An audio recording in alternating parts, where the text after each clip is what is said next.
paz. Em nosso curso básico de vida cristã, estamos no livro 10, os Evangelhos, capítulo 8, o Evangelho de João, parte 2. Amados, no capítulo 7, o Evangelho de João, parte 1, foi tratado os seguintes assuntos. Tópico 1, a natureza e a manifestação do Verbo divino. Como o Verbo se manifestou e foi identificado durante o seu ministério terreno. Tópico 2, o ministério público do Verbo divino. Quais os milagres de Jesus registrados no Evangelho de João? E hoje, no tópico 1, Jesus lava os pés dos discípulos.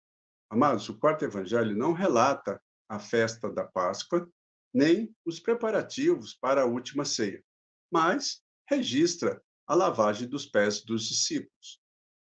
Entenda, esse ato se reveste de significado muito mais profundo que um simples gesto de humildade. No capítulo 13, do versículo 1 ao 3, encontramos o contexto dessa narração, diante da sua iminente partida para o Pai e do pleno reconhecimento do seu poder divino, que Jesus, nos derradeiros instantes, demonstrar o seu amor. O versículo 8, parte B, diz: se eu não lavar, não tens parte comigo. Durante os 3 anos do ministério de Jesus, em todos os momentos da sua vida diária, ele convivera em estreita união com os discípulos.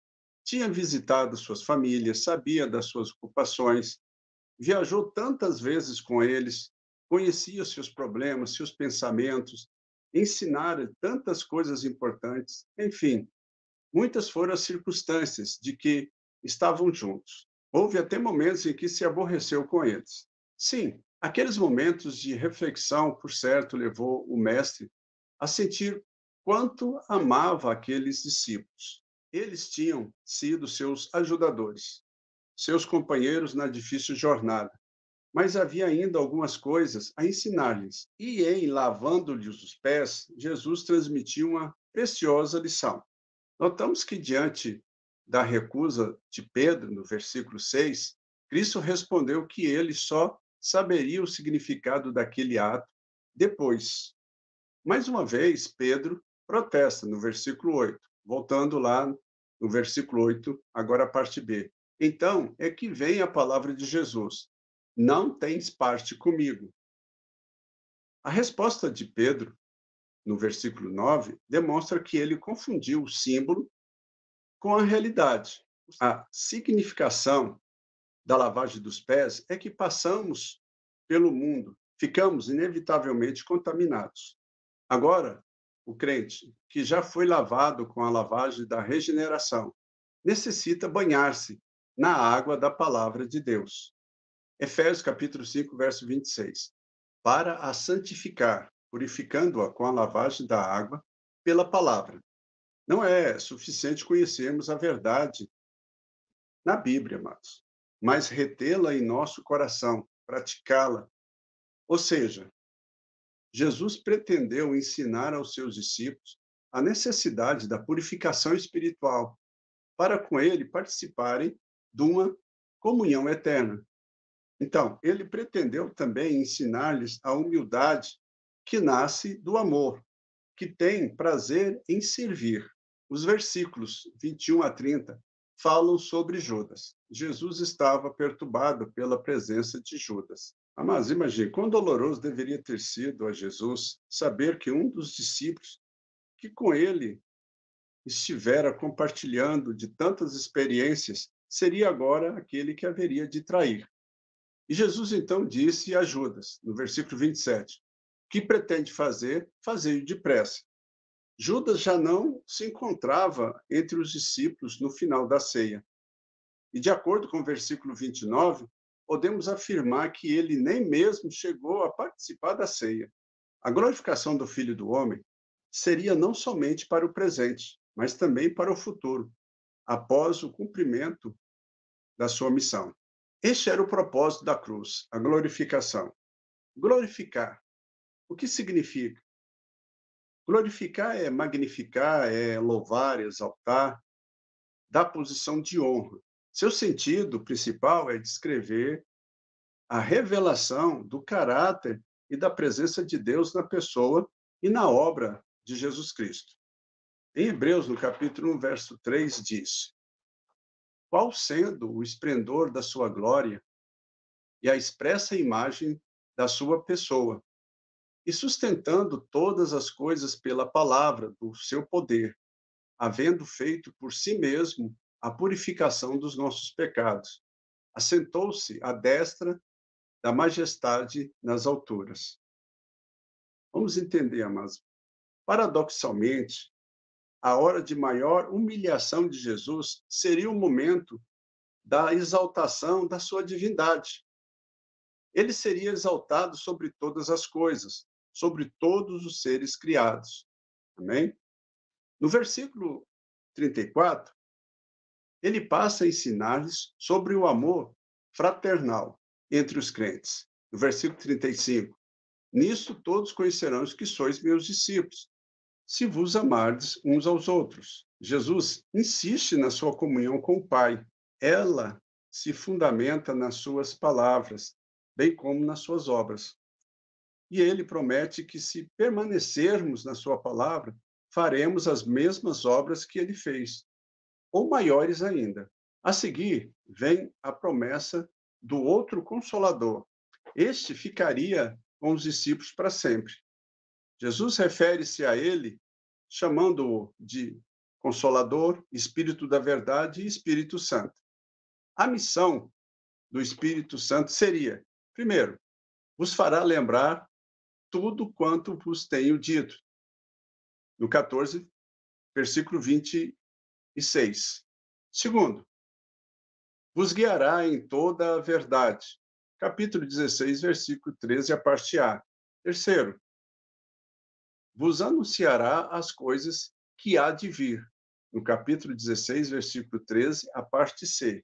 Observe, amados, ainda que perto do momento da crucificação, Jesus pôde falar de glória, paz e gozo. No versículo 27 do capítulo 14, ele diz: deixo-vos a paz, a minha paz vos dou. Não vou lá dou como o mundo a dá, mas não se turbe o vosso coração, nem se atemorizem. Amém? Aí, fechamos aqui o capítulo 14. No capítulo 15, fala de um dos pontos para a vida cristã abundante em Cristo Jesus. Podemos dividir esse capítulo em 3 partes. Primeiro, dos versículos 1 a 8, a palavra-chave é permanecer. Segundo, dos versículos 9 a 17, a palavra-chave é amor. Terceiro, dos versículos 18 a 27, a palavra-chave é aborrecer. Dos versículos 1 a 8, faz alegoria à videira. E Cristo é a videira. Ele ensina que, para haver fruto aceitável a Deus, devemos permanecer em íntimo relacionamento com Ele. Amados, observe, a videira é uma árvore dependente. Ela precisa dos cuidados do lavrador. Assim, é Jesus que veio em obediência à vontade do Pai, a fim de realizar a sua obra. Entenda, nós somos as varas que estamos ligadas à videira. Observe, a vara que não dá fruto, ela é cortada e lançada no fogo. Agora, o ramo que é frutífero, eles são podados para que deem mais fruto ainda. Amém? Dos versículos 9 a 17 fala do amor.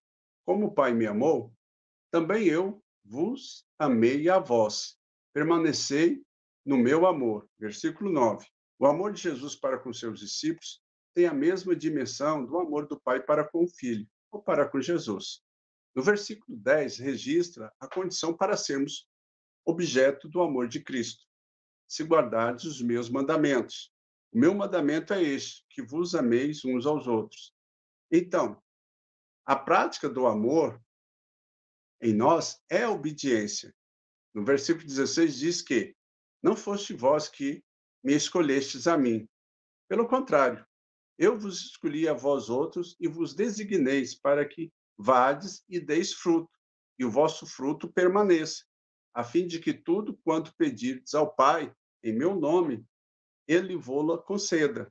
E para nós encerrarmos, Dos versículos 18 a 27, fala da igreja e o mundo.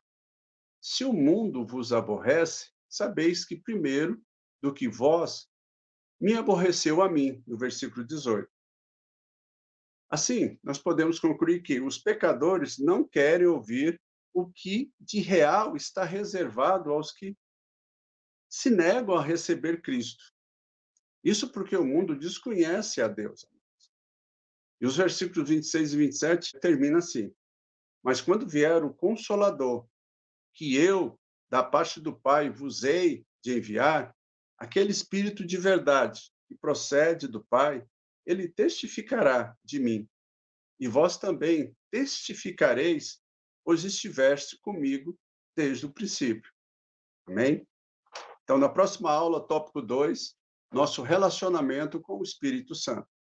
Qual a dupla missão do Espírito Santo, conforme a palavra de Jesus? Quais os pedidos de Jesus na sua oração sacerdotal em João, no capítulo 17? Amém, amados?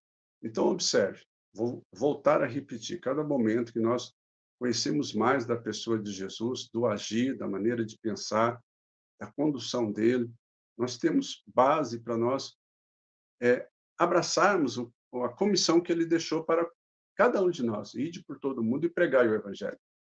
Né? Que nós possamos usar esse material e falar do amor de Deus para com o homem. E use esse material para você estar evangelizando seus amigos, conhecidos, parentes, porque essa é a nossa missão. Então, se você gostou, deixe aí o seu like, vai ali nos comentários, né? Se tem alguma dúvida, deixa a sua pergunta ali, nós estaremos te respondendo. Se não, faça um comentário da aula também, é muito interessante para nós.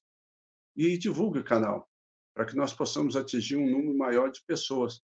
Vamos junto evangelizar, amados, através das maneiras e da tecnologia que o Senhor tem nos dado. Que Deus abençoe a todos e até a próxima aula.